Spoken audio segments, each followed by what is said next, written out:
ಎಲ್ಲರಿಗೂ ನಮಸ್ಕಾರ. ವಿಶೇಷ ಚೇತನರ ವಾರ್ತೆಗೆ ಸ್ವಾಗತ. ಸ್ನೇಹಿತರೆ, ನನ್ನ ಧ್ವನಿ ಕೇಳಿಸ್ತಾ ಇದ್ದರೆ ದಯವಿಟ್ಟು ಕಾಮೆಂಟ್ ಮಾಡಬೇಕು ಅಂತ ಹೇಳ್ಬಿಟ್ಟು ತಮ್ಮಲ್ಲಿ ಕೋರ್ತಾ ಇದ್ದೀನಿ. ನನ್ನ ಧ್ವನಿ ಕೇಳಿಸ್ತಾ ಇದ್ದರೆ ದಯವಿಟ್ಟು ಎಲ್ಲರೂ ಕೂಡ ಕಾಮೆಂಟ್ ಮಾಡಿ.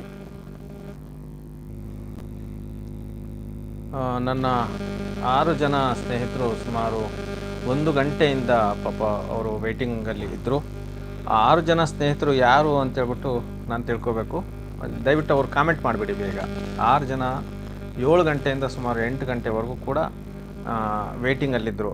ಅವರು ಯಾರು ಅಂತ ನಾನು ತಿಳ್ಕೊಬೇಕು. ದಯವಿಟ್ಟು ತಮ್ಮ ಹೆಸರನ್ನು ಕಾಮೆಂಟ್ ಬಾಕ್ಸಲ್ಲಿ ಬರೀರಿ. ಇಲ್ಲಿ ಸ್ವಲ್ಪ ವಿದ್ಯುತ್ ಶಕ್ತಿ ಅಭಾವ ಆಗಿತ್ತು, ಹಾಗಾಗಿ ಲೈವ್ ಬರೋದು ಸಮಸ್ಯೆ ಆಯಿತು ಸ್ನೇಹಿತರೆ. ನನ್ನ ವಾಯ್ಸ್ ಕೇಳ್ತಾ ಇದ್ದರೆ ದಯವಿಟ್ಟು ಎಲ್ಲರೂ ಕೂಡ ಹಾಯ್ ಅಂತ ಕಳಿಸಿ.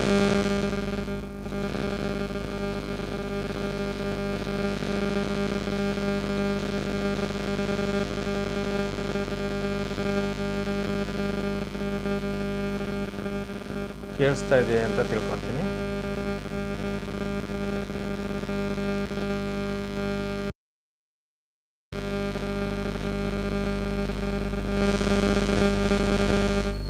ಮೋಸ್ಟ್ಲಿ ನನ್ನ ವಾಯ್ಸು ಕೇಳಿಸ್ತಾ ಇದೆ ಅಂತ ತಿಳ್ಕೊತೀನಿ.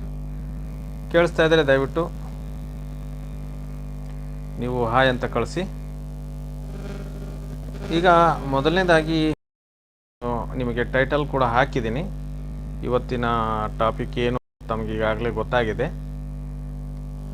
ವಿಶೇಷ ಚೇತನರ ವಾರ್ತೆ ಅಂದರೆ ಈ ವಾರದ ಸುದ್ದಿಗಳನ್ನು ನಾನು ನಿಮ್ಮ ಮುಂದೆ ಒಂದು ಹೇಳ್ತಾ ಹೋಗ್ತೇನೆ ಸ್ನೇಹಿತರೆ. ಎಲ್ಲರಿಗೂ ಕೂಡ ನಮ್ಮ ಚಾನಲ್ಗೆ ಮತ್ತೊಮ್ಮೆ ಸ್ವಾಗತವನ್ನು ಕೋರ್ತಾ, ಬಹಳ ದಿನಗಳ ನಂತರ ಇವತ್ತು ನಾವು ಈ ಒಂದು ಕಾರ್ಯಕ್ರಮವನ್ನು ಅಂದರೆ ನೇರ ಪ್ರಸಾರವನ್ನು ಮಾಡ್ತಾಯಿದ್ದೀವಿ. ತುಂಬ ದಿನಗಳಾಗಿತ್ತು. ವಾಯ್ಸು ಕ್ಲೀನಾಗಿ ಕೇಳಿಸ್ತಾ ಇದೆಯಾ? ಕೇಳಿಸ್ತಾ ಇದ್ದರೆ ದಯವಿಟ್ಟು ಎಲ್ಲರೂ ಲೈಕ್ ಅಂತ ಕೊಡಿ, ಅಥವಾ ನೀವು ಕಾಮೆಂಟ್ ಬಾಕ್ಸಲ್ಲಿ ಹೌದು ಅಂತ ಹಾಕಿ.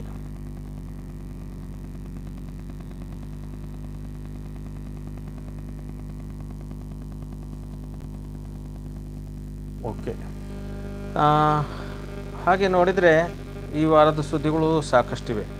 ಅದರಲ್ಲಿ ತುಂಬ ಸುದ್ದಿಗಳನ್ನು ಹೇಳೋಕ್ಕೆ ಆಗದಲ್ಲಿ ಇದ್ದರೂ ಕೂಡ ಕೆಲವು ಸುದ್ದಿಗಳನ್ನು ನಿಮ್ಮ ಮುಂದೆ ಹಂಚ್ಕೊಳ್ಳೋಕ್ಕೆ ನಾನು ಪ್ರಯತ್ನವನ್ನು ಮಾಡ್ತೀನಿ. ಮೊದಲನೇದಾಗಿ 2024-25ನೇ ಸಾಲಿಗೆ ಫಲಾನುಭವಿ ಆಧಾರಿತ ಯೋಜನೆಗಳನ್ನು ರಾಜ್ಯ ಸರ್ಕಾರ ಯೋಜನೆಗಳಿಗೆ ಅರ್ಜಿಯನ್ನು ಕರೆದಿದೆ ನಮ್ಮ ಇಲಾಖೆಯಿಂದ.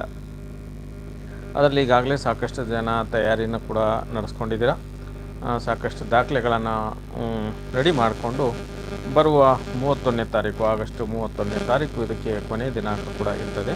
ಹಾಗಾಗಿ ನೀವು ಈಗಲೇ ಇದನ್ನು ಸಿದ್ಧತೆಯನ್ನು ಮಾಡಿಕೊಂಡು ಫಲಾನುಭವಿ ಆಧಾರಿತ ಏನು ಸ್ಕೀಮ್ಗಳಿದ್ದಾವೆ, ನೇರ ಒಂದು ಬೆನಿಫಿಟ್ ಸ್ಕೀಮು, ಅದನ್ನು ನೀವು ಪಡ್ಕೋಬೇಕು ಅಂತ ಹೇಳ್ಬಿಟ್ಟು ನಾನು ಮೊದಲನೇದಾಗಿ ತಿಳಿಸ್ತಾ ಹೋಗ್ತೀನಿ. ಈಗಾಗಲೇ ಎಲ್ಲ ಜಿಲ್ಲೆಗಳಲ್ಲಿ ಇದ್ರ ಬಗ್ಗೆ ಅರ್ಜಿಯನ್ನು ಕರೆದಿದ್ದಾರೆ ಸ್ನೇಹಿತರೆ. ಅದರಲ್ಲಿ ನಮ್ಮ ವಿಶೇಷ ಚೇತನರ ವಿವಾಹ ಪ್ರೋತ್ಸಾಹಧನವಾಗಿರ್ಬೋದು. ಅಂದರೆ ವಿವಾಹ ಪ್ರೋತ್ಸಾಹಧನ ಬಗ್ಗೆ ತಮಗೆಲ್ಲ ಗೊತ್ತೇ ಇದೆ. ನಾರ್ಮಲ್ ವ್ಯಕ್ತಿ, ವಿಶೇಷ ಚೇತನ ಮಹಿಳೆ ಅಥವಾ ಪುರುಷನಿಗೆ ವಿವಾಹವಾದರೆ ಅದಕ್ಕೆ 50,000 ರೂಪಾಯಿ ಕೊಡುವಂಥ ಯೋಜನೆ ಇದಾಗಿತ್ತು. ಇದರಲ್ಲಿ ನೀವು ಎಲ್ಲರೂ ಕೂಡ ಅಂದರೆ ಆ ವಿಶೇಷ ಚೇತನರು ಯಾರೇ ಆಗಿರ್ಬೋದು, ದೈಹಿಕ ದೃಷ್ಟಿದೋಷ, ಶ್ರವಣದೋಷ ಅಥವಾ ಬಹುವಿಧ ಇವರು ಯಾರೇ ಆಗಿರ್ಬೋದು, ಇವರು ವಿಶೇಷ ಚೇತನ ವ್ಯಕ್ತಿ ಅಥವಾ ಮಹಿಳೆಗೆ, ಸಾಮಾನ್ಯ ವ್ಯಕ್ತಿ ಅಥವಾ ಪುರುಷ, ಮಹಿಳೆ ಆದರೆ ಮದುವೆ ಆದರೆ ಅವರಿಗೆ ಒಂದು ಪ್ರೋತ್ಸಾಹಧನ ಯೋಜನೆಯನ್ನು ಕೊಡ್ತೀವಿ ಸ್ನೇಹಿತರೆ. ಅದು ನಮ್ಮ ಇಲಾಖಾ ವತಿಯಿಂದ ನೀಡಲಾಗ್ತದೆ. ಅದಕ್ಕೂ ಕೂಡ ಅರ್ಜಿಯನ್ನು ಕರೆದಿದ್ದಾರೆ. ಅಷ್ಟೇ ಅಲ್ಲದೆ ಪ್ರತಿಭೆ, ಸಾಧನೆ ಮತ್ತು ಪ್ರತಿಭಾ ಪುರಸ್ಕಾರ, ವಿಶೇಷ ಚೇತನರ ಸಾಧನ ಸಲಕರಣೆಗಳಿಗೆ, ಮತ್ತು ನಮ್ಮ VRW, MRW, URW ಅವರು ಏನಾದರೂ ಮರಣ ಹೊಂದಿದರೆ ಅವರಿಗೆ ಮರಣ ಪರಿಹಾರ ನಿಧಿನೂ ಕೂಡ ನೀಡುವಂತಹ ಒಂದು ಯೋಜನೆ ಇದೆ. ಅದಕ್ಕೆ 50,000 ರೂಪಾಯಿ ಇದೆ. ಅದಕ್ಕೂ ಕೂಡ ಅರ್ಜಿಯನ್ನು ಕರೆದಿದ್ದಾರೆ.